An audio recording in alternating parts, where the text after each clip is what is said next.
میرا پیر غازی، میرا پیر غازی، مولا وفا کا او میرا پیر غازی، میرا پیر غازی، میرا پیر غازی، مولا وفا کا او میرا پیر غازی۔ دنیا میں جس کا پرچم یہ سوہنا، دنیا میں جس کا پرچم یہ سوہنا، گھر گھر سجا ہے او میرا پیر غازی۔ إلا بالله العلي العظيم. أعوذ بالله من الشيطان الرجيم. بسم الله الرحمن الرحيم. الحمد لله رب العالمين والعاقبة للمتقين، والصلاة والسلام على سيد الأنبياء والمرسلين، سيدنا ونبينا وشفيع ذنوبنا وحبيب قلوبنا وطبيب نفوسنا مولانا ومولى الثقلين جد الحسن والحسين أبي القاسم محمد نادي علي مظهر العجائب أجده أونا لك في النبائب كل هم وغم سينجلي بعظمتك يا الله بنبوتك يا محمد بولايتك يا علي يا علي يا علي وآله الطيبين الطاهرين المعصومين المظلومين. أما بعد، فقد قال رسول الله صلى الله عليه وآله وسلم: إني تارك فيكم الثقلين كتاب الله وعترتي أهل بيتي ما إن تمسكتم بهما لن تضلوا بعدي ولن يفترقا حتى يرضى علي الحوض. عزیزان گرامی، جس حدیث شریفہ کو میں نے اپنا سرنامہ سخن قرار دیا ہے، وہ حدیث شریفہ بہت ہی مشہور و معروف ہے۔ اس حدیث میں پیغمبر اسلام نے ارشاد فرمایا کہ میں تمہارے درمیان دو گران قدر چیزیں چھوڑے جا رہا ہوں، ایک اللہ کی کتاب اور دوسری میری اطرت، دوسرے میرے اہل بیت۔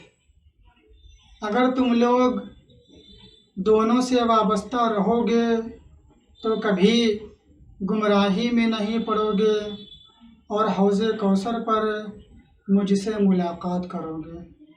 عزیزان گرامی، یہ تھا حدیث کا ترجمہ جو میں نے آپ کے سامنے بیان کیا۔ تو پیغمبر نے کیا فرمایا؟ دونوں سے وابستہ رہنا پڑے گا، دونوں سے متمسک رہنا پڑے گا۔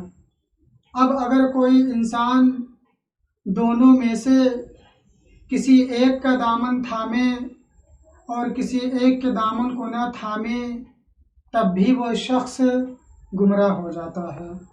لہٰذا نجات کے لیے شرط ہے کہ انسان دونوں سے وابستہ رہے، دونوں سے متمسک رہے، تبھی انسان کو نجات مل سکتی ہے، ورنہ انسان ہمیشہ شیطان کی طرح در بدر بھٹکتا رہے گا۔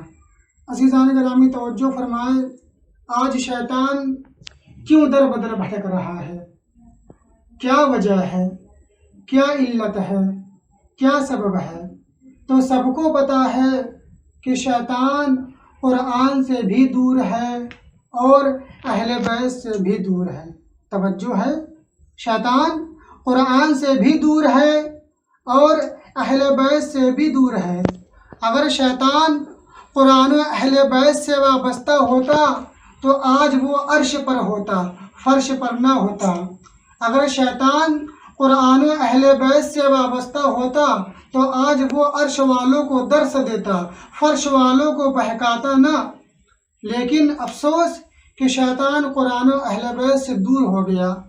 توجہ ہے، شیطان قرآن و اہل بیت سے دور ہو گیا، جس کی وجہ سے وہ بلندی سے پستی کی طرف آ گیا، جس کی وجہ سے وہ آج در بدر بھٹک رہا ہے، اور تا قیامت قرآن و اہل بیت سے جدا ہونے والے در بدر بھٹکتے رہیں گے، چاہے وہ شیطان ہو یا حضرت انسان ہو۔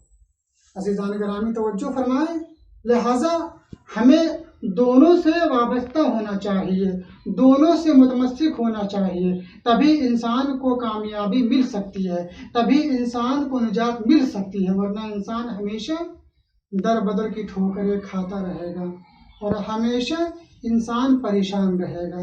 عزیزان گرامی توجہ فرمائیں، اب یہاں پر بعض لوگ یہ اعتراض کرتے ہیں کہ پیغمبر اسلام نے اپنے بعد دو چیزیں کیوں چھوڑی؟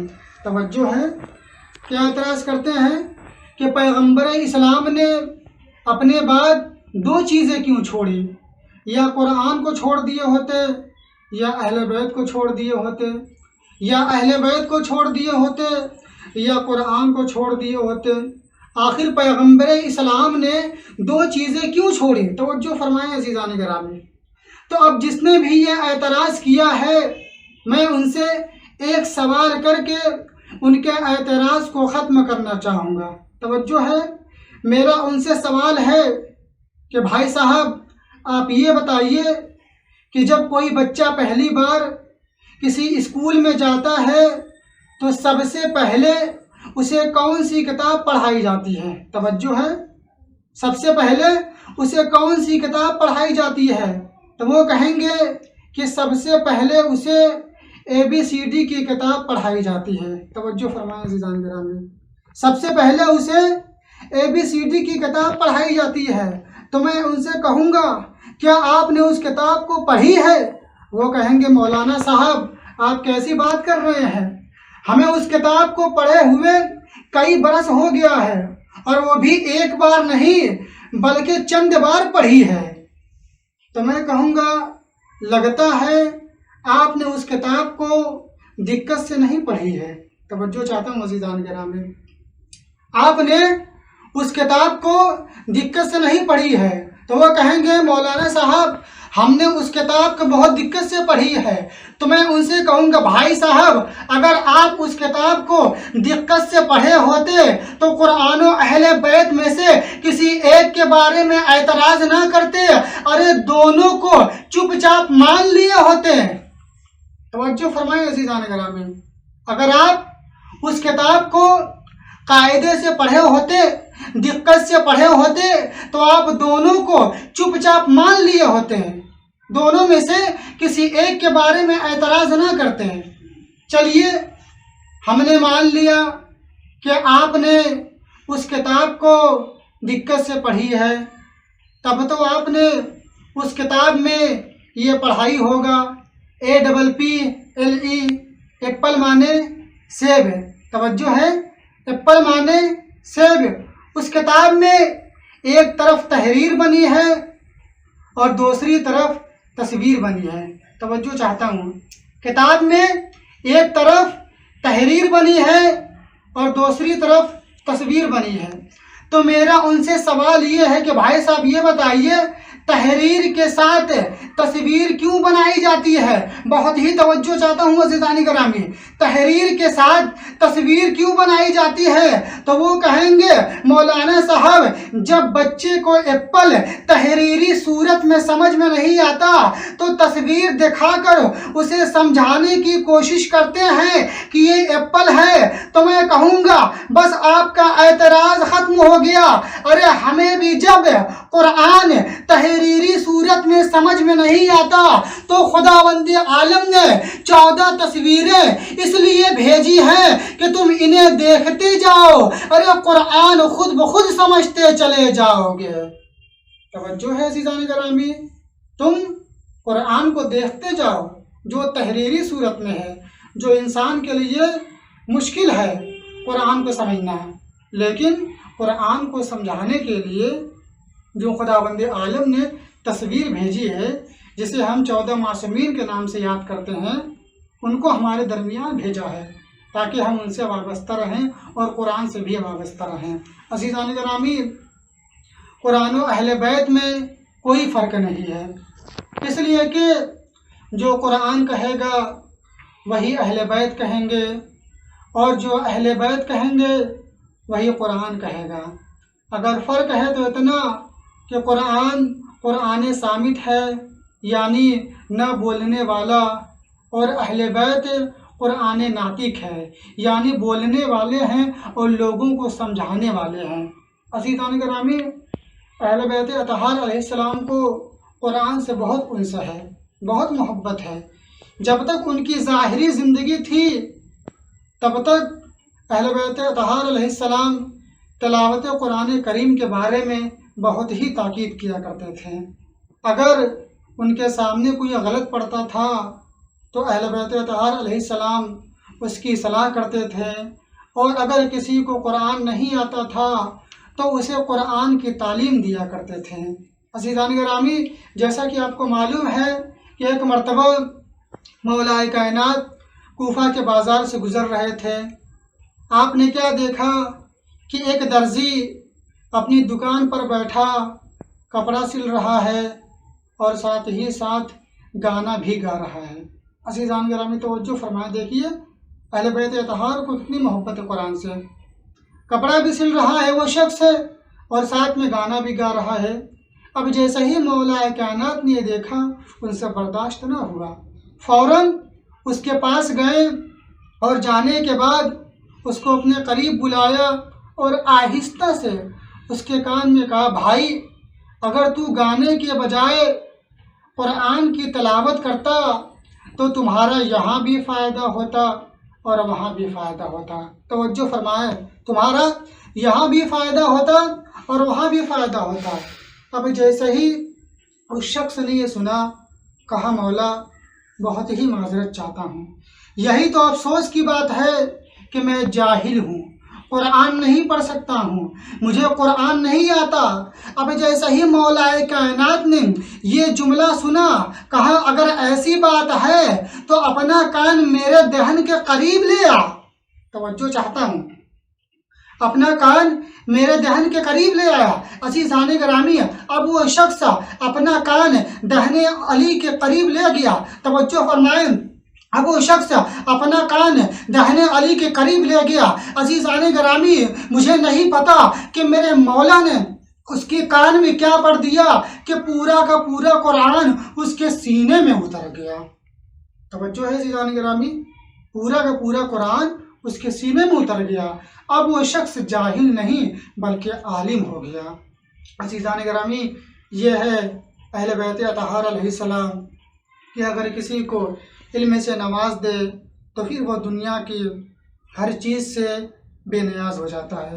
عزیزان گرامی توجہ فرمائیں، تو پیغمبر اسلام نے کیا فرمایا کہ میں تمہارے درمیان دو گران قدر چیزیں چھوڑے جا رہا ہوں، ایک اللہ کی کتاب اور دوسری میری اطرت ہے۔ عزیزان گرامی، اب جیسے ہی پیغمبر اسلام نے اس حدیث کو ارشاد فرمائی، ایک شخص کھڑا ہو گیا اور کھڑا ہونے کے بعد کہنے لگا کہ یا رسول اللہ حسبنا کتاب اللہ، کیا ہمارے لیے صرف اور صرف اللہ کی کتاب کافی ہے؟ توجہ چاہتا ہوں، ہمارے لیے صرف اور صرف اللہ کی کتاب کافی ہے، ہمیں آپ کی اطرت نہیں چاہیے، ہمیں آپ کے اہل بیت نہیں چاہیے۔ عزیزان گرامی، اگر وہ ہمیں ہوتا تو یہی کہتا، سوچ لو سمجھ لو، تمہیں ضرورت پڑے گی اہل بیت کی۔ بہرحال اس نے کہا کہ ہمارے لیے اللہ کی کتاب کافی ہے۔ عزیزان گرامی، اب جیسے ان لوگوں نے یہ جملہ کہا، سب سے پہلے وہی شخص در اہل بیت پہ آیا، در علی پہ آیا۔ کیوں آیا؟ اس لیے کہ ایک یہودی نے ان سے سوال کر لیا۔ سوال کیا تھا؟ سوال یہ تھا کہ ہمیں قرآن سے ایک سوال کا جواب چاہیے۔ توجہ ہے، اب جیسے ہی اس شخص نے یہ سنا، کہا تم تو یہودی ہو، تمہیں قرآن سے کیا مطلب، تمہیں قرآن سے جواب کیوں چاہیے؟ تو اس یہودی نے کہا میں یہودی ہوں، تو یہودی نہیں ہے۔ توجہ چاہتا ہوں عزیزان گرامی، اس یہودی نے کیا جواب دیا کہ میں یہودی ہوں، تم تو یہودی نہیں ہو، تو مجھے قرآن سے جواب دو، جو میں نے سوال کیا ہے تم مجھے اس کا جواب دو۔ اب ان کے بغل میں دوسرے صاحب کھڑے ہوئے تھے۔ پہلے صاحب دوسرے صاحب سے پوچھنے لگے کہ تمہیں اس کا جواب آتا ہے؟ بہت توجہ چاہتا ہوں عزیزان گرامی. تمہیں اس کا جواب آتا ہے؟ اب دوسرے صاحب نے جواب دیا کہ جب آپ کو نہیں آتا ہے تو مجھے کہاں سے آئے گا. توجہ ہے عزیزان گرامی. کیا جواب دیا؟ جب آپ کو نہیں پتا ہے تو مجھے کہاں سے پتا ہوگا. اب پہلے صاحب کہنے لگے دوسرے صاحب سے کہ علی کو اس کا جواب ضرور پتا ہے. توجہ چاہتا ہوں عزیزان گرامی. پہلے صاحب نے دوسرے صاحب سے کہا کہ علی کو اس سوال کا جواب ضرور پتا ہے. تو دوسرے صاحب پہلے صاحب سے کہنے لگے وہ تو مجھے بھی پتا ہے کہ علی کو پتا ہے. بہت توجہ چاہتا ہوں عزیزان گرامی. دوسرے صاحب نے پہلے صاحب سے کیا کہا؟ وہ تو مجھے بھی پتا ہے کہ علی کو پتا ہے. لیکن دوسرے صاحب نے کہا ہم تو حسبنا کتاب اللہ کا نعرہ لگا چکے ہیں، ہمارے لیے تو صرف اور صرف اللہ کی کتاب کافی ہے. اب ہم کیسے علی کے پاس جائیں گے؟ کیا منہ لے کر جائیں گے؟ توجہ ہے. اب دوسرے صاحب نے پہلے صاحب سے کہا دیکھیے ہم ان کے دروازے پر چلتے ہیں اور جانے کے بعد یہ کہیں گے کہ اسلام پر مصیبت آ پڑی ہے، یہ نہیں کہیں گے کہ ہمیں ضرورت ہے. توجہ ہے. اگر ہم یہ جملہ کہیں گے کہ اسلام پر مصیبت آ پڑی ہے تو ہمارے سوال کا وہ جواب فوراً دے دیں گے اور ہمارے مسئلے کو وہ حل کر دیں گے. بہرحال وہ دونوں در علی پہ جاتے ہیں اور جانے کے بعد دروازہ کھٹکھٹاتے ہیں. مولا باہر آتے ہیں اور آنے کے بعد وہ دونوں شخص مولا کائنات سے کہتے ہیں کہ اے شیر خدا، اے علی مرتضیٰ، ہمیں ایک سوال کا جواب چاہیے. توجہ ہے. مولا کائنات نے کیا فرمایا؟ قرآن کھولو اور فلاں صفحے پہ نظر ڈالو. عزیزان گرامی اب جیسے ہی ان لوگوں نے قرآن کو کھولا اور فلاں صفحے پہ نظر ڈالی، مولا کائنات نے کہا یہی اس کا جواب ہے. توجہ ہے. اب ان دونوں شخص نے کہا مولا آپ نے بغیر دیکھے کیسے بتا دیا؟ توجہ ہے. آپ نے بغیر دیکھے کیسے بتا دیا؟ تو مولا کائنات نے جواب دیا کہ مجھے دیکھنے کی ضرورت نہیں ہے، ارے میں وارث قرآن ہوں. توجہ ہے. مجھے دیکھنے کی کوئی ضرورت نہیں ہے، میں وارث قرآن ہوں. اس کے بعد وہ دونوں شخص کہنے لگے کہ اے شیر خدا، اے علی مرتضیٰ، ہم نے بھی اسی آیت کو نکالی تھی لیکن ہمیں تو سمجھ میں نہیں آ رہا تھا. لیکن جب آپ نے اس آیت کو ہمارے سامنے نکالی تو ہم کو بھی پتہ چل گیا اور ہمیں بھی جواب اس کا معلوم ہو گیا کہ یہی اس سوال کا جواب ہے. تو عزیزان گرامی یہاں پر ایک بات واضح ہو گئی کہ جب قرآن غاصب کے ہاتھ میں جاتا ہے تو اپنا حق چھپا لیتا ہے، اور جب قرآن اپنے وارث کے ہاتھ میں جاتا ہے تو اپنا حق کھول کے رکھ دیتا ہے. توجہ ہے عزیزان گرامی. جب قرآن وارث کے ہاتھ میں جاتا ہے تو اپنا حق کھول کے رکھ دیتا ہے. عزیزان گرامی یہ ہے وارث قرآن کہ انہیں دیکھنے کی ضرورت نہیں ہے. عزیزان گرامی جس طریقے سے انسان بغیر سوچے سمجھے اپنی انگلی کی تعداد بتا دیتا ہے، اسی طریقے سے وارث قرآن ہوتے ہیں جو بغیر سوچے سمجھے مسئلے کا حل کر دیتے ہیں. عزیزان گرامی دنیا والے سر و تن میں تو جدائی کر سکتے ہیں لیکن نہ اہل بیت کو قرآن سے جدا کر سکتے ہیں اور نہ قرآن کو اہل بیت سے جدا کر سکتے ہیں. عزیزو اگر سر نوک نیزہ پر رہے گا تب بھی قرآن کی تلاوت کرتا ہوا نظر آئے گا. ہمارے باب اعظم جس کے لیے پیغمبر اسلام نے اپنی زندگی میں اتنی تاکید کی تھی کہ میرے بعد ان کا دامن تھامے رہنا، کبھی جدا نہ ہونا، لیکن افسوس کہ مسلمانوں نے بعد شہادت رسول ان کے احسان کو، ان کے کرم کو، ان کے جود کو دنیا سے مٹا دیا اور ان کے احسان کو لوگوں نے فراموش کر دیا. ارباب ابھی جو ہمارے درمیان ایام چل رہے ہیں وہ اہل حرم کے مدینے کی طرف واپسی کے ایام چل رہے ہیں. عزادارو جب اہل حرم کا قافلہ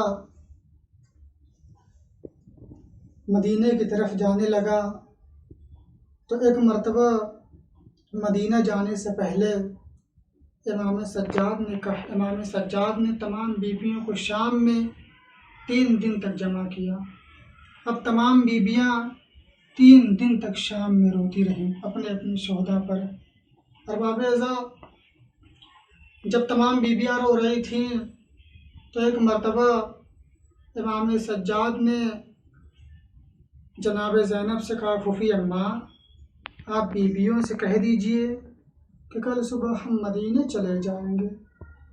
عزادارو، جب صبح نمودار ہوئی تو ایک مرتبہ امام سجاد نے جناب زینب سے پوچھا، پھوپھی اماں کیا تمام بیویاں تیار ہیں؟ ایک مرتبہ جناب زینب نے کہا، بیٹا سجاد تمام بیویاں تیار ہیں، لیکن آپ کی ماں رباب کا صبح سے کچھ پتہ نہیں ہے۔ ارے نہ جانے آج صبح سے آپ کی ماں رباب کہاں چلی گئی ہے۔ ایک مرتبہ امام سید سجاد نے کہا، پھوپھی اماں مجھے پتہ ہے کہ میری ماں کہاں گئی ہے، آپ بیویوں سے کہہ دیجئے کہ اپنا اپنا سامان لے لیں، ہم ماں کو راستے سے لے لیں گے۔ ہاں عزادارو، اہل حرم کا قافلہ چلا۔ عزادارو، جب اہل حرم کا قافلہ چلا ہے نا تو ایک مرتبہ جناب زینب نے امام سجاد سے کہا، بیٹا سجاد ارے یہ راستہ تو زندان کی طرف جاتا ہے۔ ایک مرتبہ امام سجاد نے کہا، ارے پھوپھی اماں، ارے میری ماں زندان کی قبر سے ودا ہونے کے لیے گئی ہے۔ جزاکم ربکم خیر الجزا۔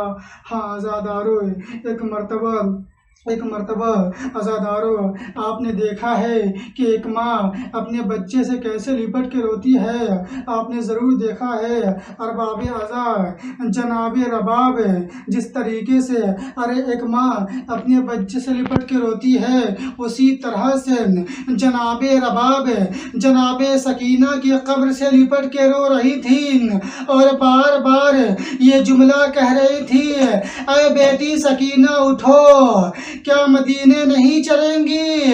ارے ہم مدینے جا رہے ہیں، آپ بھی ہمارے ساتھ مدینے چلیں، اس لیے کہ سب سے زیادہ حسرت، سب سے زیادہ تمنا آپ کو مدینہ جانے کی تھی۔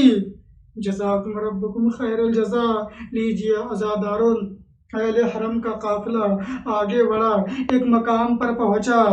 امام سجاد نے کہا، پھوپھی اماں آپ تمام بیویوں سے کہہ دیجئے کہ یہاں سے راستہ مدینے بھی جاتا ہے اور یہاں سے راستہ کربلا بھی جاتا ہے، آیا بیویاں مدینے جائیں گی یا کربلا جائیں گی؟ عزادارو دل تھام کے سنیے۔ اب جیسا ہی تمام بیویوں نے کربلا کا نام سنا، کہا، اے سید سجاد ہمیں تھوڑی دیر کے لیے کربلا لے چلے اور ہم اپنے شہداء کی لاشوں پر، ہم اپنے شہداء کی قبروں پر گریہ کرنا چاہتے ہیں۔ ہاں عزادارو، اب امام سجاد علیہ السلام تمام بیویوں کو کربلا لے کے جائیں۔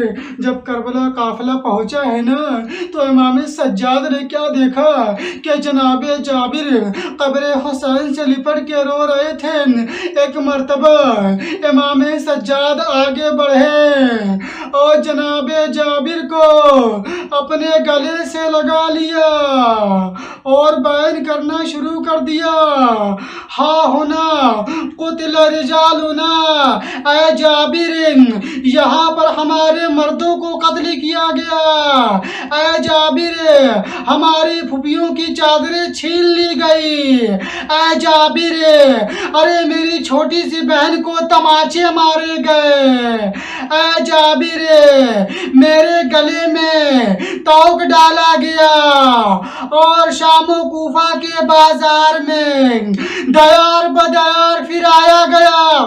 جزاکم ربکم خیر الجزا۔ لیجیے عزادارو، ایک مرتبہ امام سجاد نے جناب جابر سے کہا، اے جابر آپ یہاں سے دور چلے جائیے۔ ایک مرتبہ جناب جابر نے ہاتھ جوڑ کے کہا، مولا میں تو اندھا ہوں، میں دیکھ نہیں سکتا ہوں۔ ایک مرتبہ مولا نے کہا، سن تو سکتے ہو، ارے ابھی ہماری خفیہ یہاں پر آئیں گی اور بلند آواز سے بیان کریں گی۔ ہاذا دارو جناب جابر قبر حسین سے دور چلے جاتے ہیں۔ ایک مرتبہ جناب زینب امام سجاد کے قریب آتی ہیں اور آنے کے بعد کہتی ہیں، بیٹا سجاد ہم جب کربلا سے جا رہے تھے تو ہم نے صرف لاشیں دیکھی تھی، ارے قبریں نہیں دیکھی تھی۔ ارے میرے بھیا حسین کی قبر کہاں ہے، ذرا مجھے بتا دو۔ جزاکم ربکم خیر الجزا۔ ہاذا دارو ایک مرتبہ امام سجاد علیہ السلام نے جناب زینب کو ارے باپ کی قبر بتائی۔ ایک مرتبہ جناب زینب بھائی کی قبر پر آتی ہیں اور آنے کے بعد کہتی ہیں، بھیا میں جب بھی آپ سے ملاقات کے لیے آتی تھی آپ احترام کے لیے فوراً کھڑے ہو جاتے تھے۔ اے بھیا حسین ارے میں شام سے لٹ کے آئی ہوں، ارے ہمیں تازیانے مارے گئے، ہماری چادریں چھین لی گئی، ارے کیا آپ ہمیں گلے سے نہیں لگائیں گے؟ جزاکم ربکم خیر الجزا۔ ایک مرتبہ جناب زینب نے امام سجاد سے کہا، بیٹا سجاد میرے بھیا عباس کی قبر کہاں پر ہے؟ ایک مرتبہ امام سجاد نے کہا، پھوپھی اماں بھیا عباس کی قبر فرات کے کنارے ہے۔ لیجیے عزادارو، اب جناب امام سجاد علیہ السلام تمام بیویوں کو فرات کے کنارے لے کر جاتے ہیں۔ ایک مرتبہ جناب زینب نے تمام بیویوں کو روک دیا اور کہا، اے بیویاں جب میرے بھیا عباس کی قبر پہ جانا نا تو سب کچھ بتا دینا کہ ہمیں تماچے لگائے گئے، ہمیں تازیانے مارے گئے، ہماری چادریں چھین لی گئیں، لیکن یہ نہ بتانا کہ آپ کی سکینہ شام کے زندان میں تنہا رہ گئی۔ جزاکم ربکم خیر الجزا۔ ہاذا دار جناب زینب بھیا عباس کی قبر پہ جاتی ہیں اور جانے کے بعد کہتی ہیں، بھیا عباس میں شام سے لٹ کر آئی ہوں، مجھے سینے سے لگا لیجئے کہ آپ مجھے مدینہ نہیں لے کر چلیں گے۔ ہاذا دارو بیان کرتے کرتے ایک مرتبہ امام سجاد نے کہا، پھوپھی اماں ابھی مدینے بھی جانا ہے۔ ہاذا دارو لیجئے، یہ قافلہ مدینے کی طرف روانہ ہوا۔ مدینہ پہنچنے سے پہلے ایک مرتبہ امام سجاد نے جناب بشیر سے کہا، بشیر مدینے والوں کو خبر کر دیجئے کہ حسین کربلا کے میدان میں شہید ہو گئے۔ ہاذا دارو ایک مرتبہ جناب بشیر نے یہ اعلان کیا، لیکن جناب محمد حنفیہ کو اس اعلان کے بارے میں نہیں پتا تھا۔ ان کو صرف اتنا پتا تھا کہ اہل حرم کا قافلہ ارے مدینے آ رہا ہے۔ وہ استقبال کے لیے دوڑے اور باب ازا ایک سوار کے پاس پہنچے اور پہنچنے کے بعد اس سوار سے پوچھا، اے سوار یہ بتاؤ کہ میرا بھیا حسین کہاں ہے؟ جزاکم ربکم خیر الجزا۔ ہاذا دارو جناب محمد حنفیہ نے اس سوار سے کہا، اے سوار آپ بتا دیجئے کہ میرا بھیا حسین کہاں ہے؟ ایک مرتبہ اس سوار نے کہا، قد ذبح بکربلا، اے محمد حنفیہ حسین کربلا میں ذبح کر دیے گئے۔ ایک مرتبہ محمد حنفیہ نے کہا، عباس کے ہوتے ہوئے؟ اس سوار نے کہا، عباس بھی قتل کر دیے گئے۔ ایک مرتبہ محمد حنفیہ نے کہا، اے سوار اتنا بتا دے کہ ہمارے بھائیوں کے ساتھ علی و بطول کی بیٹیاں گئی تھی، ارے ان کی کیا حالت ہے؟ ایک مرتبہ اس سوار نے کہا، ارے انہیں شرابی کے دربار میں لے جایا گیا، انہیں تازیانے مارے گئے، ان کی چادریں چھین لی گئی، انہیں دیار بدیار کوفہ و شام میں پھر آیا گیا۔ اے چچا جان، ان پر بہت مصیبت پڑی۔ ایک مرتبہ محمد حنفیہ نے کہا، اے سوار، آپ کون ہیں جو بار بار مجھے چچا کہہ رہے ہیں؟ ایک مرتبہ اس سوار نے کہا، اے چچا جان، ارے آپ نے ہمیں پہچانا نہیں، ارے میں آپ کا بھتیجا امام سجاد ہوں، سید سجاد ہوں۔ ایک مرتبہ محمد حنفیہ نے کہا، اے بیٹا سجاد، آپ تو 24 سال کے جوان ہیں، آپ کی داڑھی سفید کیسے ہو گئی؟ ایک مرتبہ امام سجاد نے کہا، چچا آپ نے صرف یہ سنا کہ علی و بطول کی بیٹیاں شرابی کے دربار میں گئیں، انہیں تماچے مارے گئے، پشت پہ تازیانے مارے گئے، اور کوفہ و شام میں دیار بدیار پھرایا گیا۔ لیکن میں نے خود اس منظر کو اپنی آنکھوں سے دیکھا ہے۔ ارے ہم پر اتنے مصائب پڑے کربلا کے بعد، جس کی وجہ سے یہ ہماری حالت ہو گئی ہے۔ وَسَيَعْلَمُ الَّذِينَ ظَلَمُوا أَيَّ مُنْقَلَبٍ يَنْقَلِبُونَ إِنَّا لِلَّهِ وَإِنَّا إِلَيْهِ راجعون۔ حسين حسين يا حسين مولا، حسين حسين